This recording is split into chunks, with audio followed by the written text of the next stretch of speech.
Welcome back to for channel education S K G में। तो आज की हमारी वीडियो का जो हमने शुरू करा था वैदिक व्याकरण में प्रत्यय, तो उसका दूसरा पार्ट है, यानी कि दूसरा प्रत्यय क्या है, कवसु या कानच प्रत्यय, कवसु या कानच। तो आइए शुरू करते हैं कवसु और कानच को। तो इसी प्रकार से पहले हम पढ़ेंगे जो कवसु है वो क्या है। कवसु और कानच ये जो प्रत्यय है वह परफेक्ट पार्टिसिपल लिट्स लकार के कृदंत के रूप में है। किसके? लिट लकार के कृदंत। पाणिनि के दो इसमें दो सूत्र बताए हैं, लिट के कंजुवा और कवसुच। इसके अनुसार लिट के अर्थ में कानस और कवसु प्रत्यय धातु आते हैं। ठीक है, कानस प्रत्यय की आन शेष रह जाते। कानस अगर हम करते तो इसका आन शेष रहता है, कवसु करते हैं तो फस शेष रह जाता है। कानस आत्मेन पदी धातुओं में आता है तथा कवसु क्या है, परस्मैमेधी धातुओं में आता है। ठीक है, अब हम इनके बारे में अलग अलग पढ़ेंगे। ठीक है, तो अब क्या है, पहले हम कवसु प्रत्यय करते हैं। परस्पर मेदी क्या है, परस्पर मेदी में जो लिट के अंग से परे वस प्रत्यय होता है।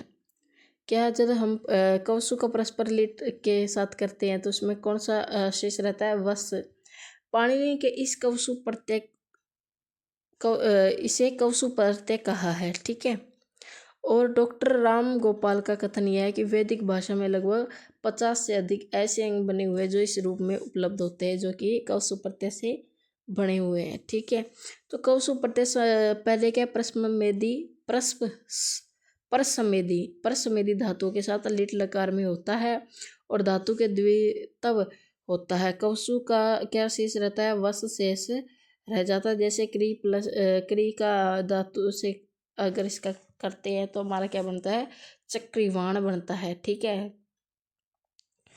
उसी प्रकार कुछ रूपों में वस का प्रत्यय इट आगम भी होता है। जैसे पा के साथ करते हैं तो पपी वस बन जाता है। ठीक है, यानी कि जो कहते हो। इस विषय में मैकडॉनल्ड का कथन है कि यहाँ आ का ई हुआ है, परंतु पाणिनि की मान्यता के अनुसार इट के आगमन से पूर्व जो आ का है क्या हो जाएगा, लोप हो जाएगा, यानी कि वो जो आ है वो दिखाई ही नहीं देगा। किसके? मैकडॉनल्ड के अनुसार तो क्या है, आ का ई हो जाता है, लेकिन पाणिनि के अनुसार क्या है, आ का लोप ही हो जाता है।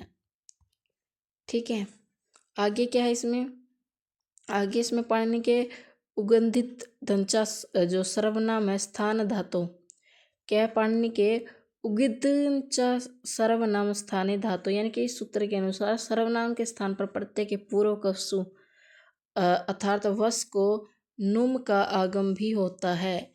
इन्होंने क्या कहा है कि अगर हम क्या है, जो पाणिनि के अनुसार सर्वनाम स्थान के प्रत्यय के पूर्व कवसु यानी कि वस को नुम का आगमन करते हैं तो इनका शेष न शेष रहता है।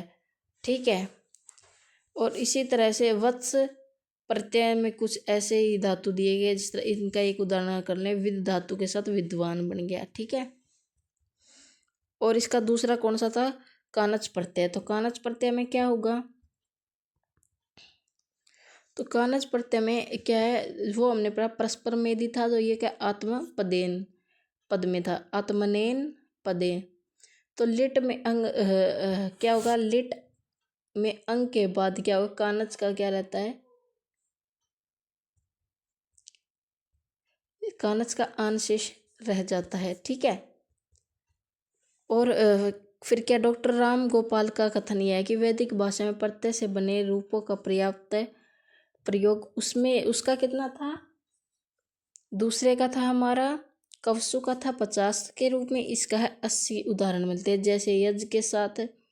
ठीक है, एक एक उदाहरण तो हमें सभी का लिखना है। और सामान्यतः वेद में ऐसे रूप अंतिम अक्षर पर उदात्त, परंतु कतिपय रूप ऐसे भी प्राप्त होते हैं जहाँ क्या है, आदि अक्षर पर उदात्त, जैसे तू जान, ससु जवान। ठीक है, इस तरह से कुछ विद्वानों का कथन है कि जो ये रूप है ये यड़ लुंगत के सानच प्रत्यंत के रूप हैं, परंतु मैकडॉनल्ड का कथन यह है कि ये जो रूप है कानच जो प्रत्यय है इन्हीं का रूप है, क्योंकि इसे अभ्यास को ही जो द्वित्व हुआ है वह लिट के अनुसार ही यह लुंगत के अनुसार नहीं हुआ। ठीक है, तो हमने क्या है, हम आज हमारा दूसरा पार्ट कर लिया है। इसका पहला पार्ट अगर आप देखना चाहते हो तो हमारी शाहनज और श्रित का, तो आपको हमारे चैनल पर मिल जाएगा। और इससे रिलेटेड और लेट लकार इनकी भी अगर आपको वीडियो चाहिए तो वो हमारे चैनल पर आपको मिल जाएगी। और वीडियो को लाइक और चैनल को सब्सक्राइब ज़रूर किए जाना। आपको ऐसे ही वीडियो और भी